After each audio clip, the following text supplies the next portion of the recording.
বিশ্ব রাজনীতির মানচিত্রে কখনো কখনো এমন কিছু মুহূর্ত আসে যখন দূরের ঘটনা হঠাৎ করেই ঘরের আলো নিভিয়ে দেয়। দক্ষিণ আমেরিকার ভেনেজুয়েলাতে জ্বালানি সংকটে এক সপ্তাহের ছুটি ঘোষণা আর মধ্যপ্রাচ্যের স্ট্রেইট অফ হরমুজে ইরানের কঠোর নিয়ন্ত্রণ, এই দুই ঘটনা ভৌগোলিকভাবে হাজার মাইল দূরে কিন্তু অদৃশ্য এক সুতোয় বাঁধা। সেই সুতার নাম জ্বালানি, ক্ষমতা এবং ভয়। বিশ্ব যেন ধীরে ধীরে এমন এক অদৃশ্য জ্বালানি সংকটের ফাঁদে আটকে পড়ছে, যেখানে প্রতিটি ঘটনা অন্যটির সঙ্গে গভীরভাবে জড়িয়ে আছে।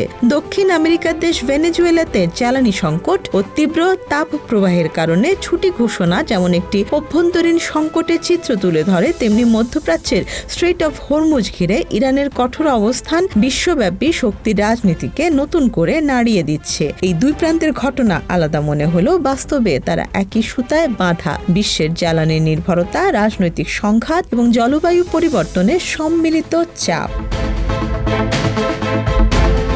বিশ্ব এখন এমন এক অবস্থায় দাঁড়িয়ে যেখানে একটি প্রণালীর ওপর নিয়ন্ত্রণ মানেই পুরো অর্থনীতিকে প্রভাবিত করার ক্ষমতা। প্রায় 2000 জাহাজ যখন এক সরু জলপথের দুই পাশে আটকে থাকে, তখন সেটি শুধু সামুদ্রিক জট নয়, এটি এক ধরনের নীরব অবরোধ। এর প্রভাব পড়ে এশিয়ার কারখানায়, ইউরোপের বাজারে, আফ্রিকার জ্বালানি সরবরাহে, আর শেষ পর্যন্ত সেই প্রভাব পৌঁছে যায় সাধারণ মানুষের ঘরে। বিদ্যুতের বিল, খাদ্যের দাম, পরিবহনের খরচ, সবকিছুর মধ্যে।